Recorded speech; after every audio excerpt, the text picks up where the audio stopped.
Ladies and gentlemen, it's time to continue on with the Coon Prairie Ramblers. It's Already? time for the F-bomb Again? section. The infamous F-bomb, not the F-bomb, not to be confused with the F-bomb, the if-bomb, which means This is if a family show. if this, if that, if the other. Anything could happen almost. Right. So it's ready to fall, so y'all get in your little, your dugouts or your root cellars, wherever you hunker down, because here we go.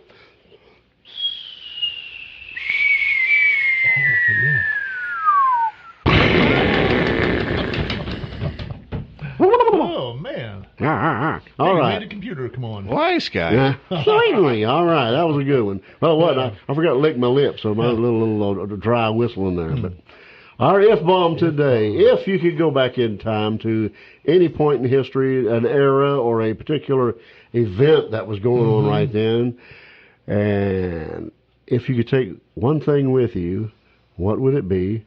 Why and how would you use it? And so forth and so on. What do you think there, Brother Mailman? I would take a piece of knowledge. I'd go back to November 22nd, 1963. Oh, boy. Whoa. Where Down to were the you? date. It was a Friday, as I recall. It was a Friday, just before Thanksgiving. It was Thanksgiving weekend, I believe. I think so. Yeah.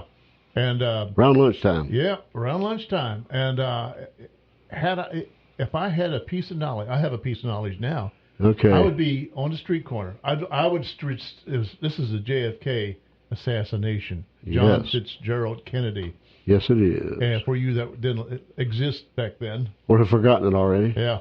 But this has always been a fascinating subject to me. I don't know which which way it went or who did it or who didn't do it. I'm just. But if I was there, I would strategically place myself on the corner when JFK's limousine was rounding the corner, coming onto Daily Plaza, and I would have a camera with me. Or if I didn't have a camera, I would look. I'm thinking, somebody pay attention to what's going on the roofs. There may be somebody, like an assassin up on top of the not the book depository, but on one of the other two buildings. The grassy knoll, perhaps. Yeah. And keep your eye on the grassy knoll. Pay attention, people. Something historical is going to happen here. Well, I know what would have happened. So the Secret Service would have jumped off the motorcade and chased you down for a nut. Yeah. And he'd have got shot anyway. And I'd be yelling. I said, but pay attention. I told you. Lee Harvey Oswald's fixing to do something. Yeah. And then they'll say, oh, you did it, didn't you? Or would you jump up and take the bullet for him? No. I jump on the back of the limousine. They would have taken me. Some patriot you are. Man. Wow. I'd have said, put the top up on that thing. Yeah. You better, because they weren't favorable to him in Dallas to begin with. Right. So why would he ride through there with the top down? Because he wanted to show that he was trying to connect with him. Yeah, but he was not popular there. Now, we have to be careful. Do we have to be careful when we go back? Because, if you saved them, then the whole time thing would be... You're right. That's the butterfly effect. Just like the Star Trek, they had to be careful. They change everything. Not to get involved, just observe. And I mean, what was the sense of Star Trek going to those planets anyway? I don't know. Because they couldn't interfere, but they just go there and get captured. And that's right. The guy in the red shirt would always get killed. Yeah.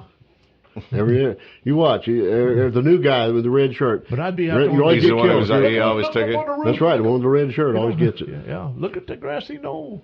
That's a good one. So if you're the new guy on ship, you'd be like, really? Red shirt? That's exactly. You know really? it's you. You know the monster's going to get you, or you're going to get zapped, or something like that. Yeah.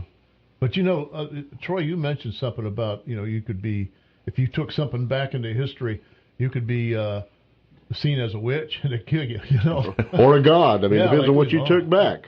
You and how far back you went. Yeah. Yeah, exactly. And where would you land? I mean, you go out to the middle of the jungle, deepest, darkest Africa a couple of 100 years ago, and you take something back like a flashlight or something. You're going to be their god, either that or a demon, and they'll kill you.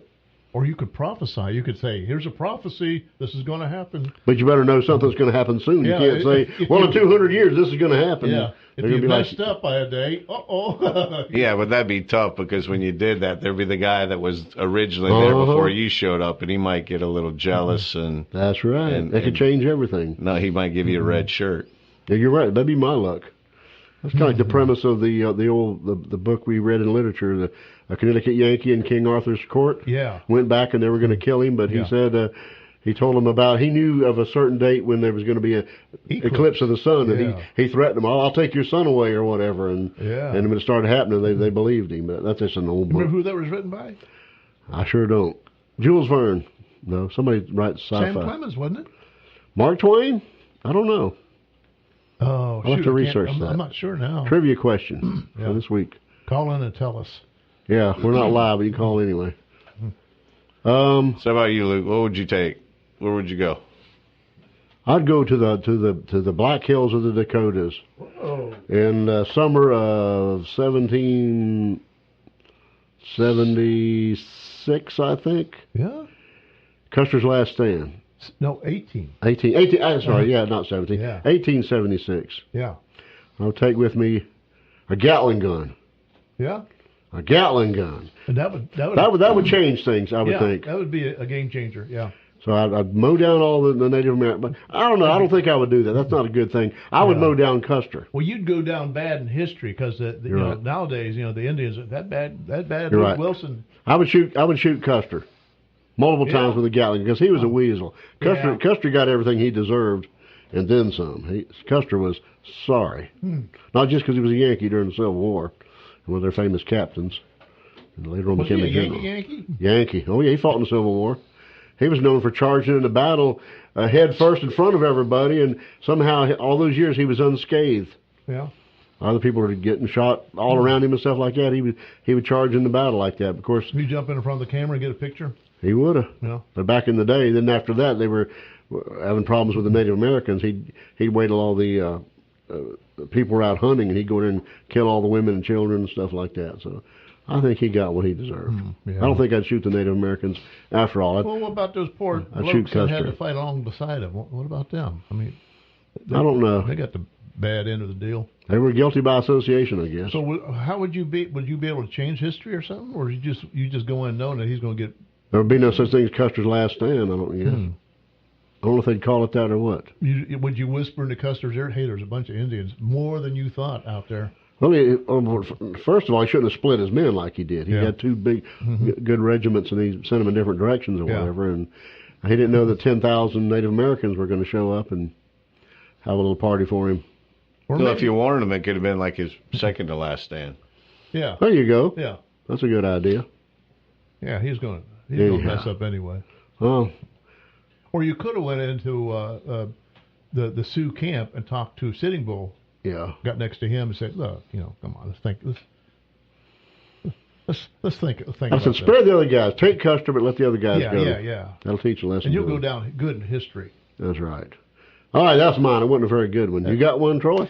Yeah, I'm only going to go this way because I know my wife's going to be listening to the show. Ooh, watch out. And I know for a fact that... Has something to do with pizza? No, she has a boyfriend on the side. And you're saying that on the radio? Yes, sir, I am. And you heard it here first, folks. His name's John Wayne. She said if John Wayne was alive today, that I wouldn't stand a chance. I wouldn't have a chance. She's an old soul, huh? Well, look how old he'd be. No, she grew up. She loved John Wayne. So I think that would be something for me. I'd like to just go old school Western, take her back then, spend some time. No, spend some time. Maybe get in a shootout or, just ride for a while. Any particular movie? Let's let her go back. Not any particular movie. I mean, she could tell you every movie, every line. Did she like the best of John Wayne? Oh. The early or the 30s? He was in the 30s back then when he was. I tell you what, I never paid as much. I mean, I always knew John Wayne. John Wayne was always the man. But to see it through her eyes, the way that she knows the lines, she knows the movie, she knows all the little stuff like y'all know about the Stooges in the background. She knows all those little things, and so she's definitely into that. So I think that would be, to me. And really, back then, a man was a man. That's right. Yeah. Wasn't no to question it. And it wasn't. And my favorite thing to talk about it was never the guy everybody talks about like he was the fastest gun in the West. You didn't have to be the fastest. You just had to be the one that could stand up and keep shooting while bullets were flying past you. That's exactly right. So back then, it all came down to a man was a man. That's right.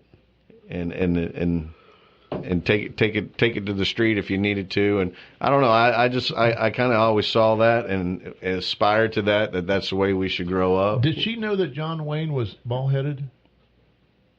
I have no idea. Wore a toupee. Yeah, he wore a toupee. Oh, man. actually, she did know that. She told me that. Your wife needs to talk. He had feet that were too small for his body. Really? Yeah. Is that why he walked that Why he way? walked, Yeah, honey. that's right. Your wife needs to talk to my Aunt Delcy, retired nurse here, because she's a John Wayne nut. I mean, anything you want to know, you get talking about John Wayne, watch out. Mm-hmm. But that would have been a good time to live. We were all raised, of course, we saw more than you did back in the 50s and early 60s. You turn on TV at night, and there's 2 or 3 westerns on every night. And you watch them every night, westerns. And back then, the good guys wore the black, the white, the bad guys wore the black, the good guys always won in the end. And you were taught morals, even subconsciously, to what to do, what not to, how to treat people. Yeah. Here's something I've always wanted to know. Why wasn't John Wayne a TV serial actor? I mean, what made a person a silver screen actor and a small screen actor? Some made the transition, some didn't. They offered him the part of Matt Dillon in Gunsmoke. Oh. But he wanted it, but then he didn't want to be stuck with TV. He wanted to have the freedom to make movies, so he recommended his friend James Arness. And the very first episode of that, it shows John Wayne introducing the show, and he introduces James Arness in the very first episode of Gunsmoke. Yeah, and I think it's actually more typical nowadays that you see people from big screen coming to TV going to big screen, back and forth, doing commercials. Yeah. That's right. Which back then you really didn't see that, and that would be the death of a lot of actors back then, is going from one to the other. That's exactly right. Yeah, but if you was a TV actor, you had a career. If you was a silver screen actor, you had a career. But I think it was a different level. Some wanted to do both. You know, like A and B. You know, the A movie, B movie, right. TV was considered to be, or the C. All righty. Well, we're working on our lesson. We got less than a minute left to go, so I guess we're going to have to sneak on that. We're glad to have had Troy here today. We appreciate him. Hope he'll be back sometime. Hope you enjoyed him. We're down to 30 seconds, so we're going to have to turn it over to our great brother from Beyond the Blue, Brother Kenneth Carlton, and I will ask him that question that he always answered every week. What's the frequency, Kenneth? 1480 AM on your radio dial. News Radio, WFLN, Arcadia's news and information station.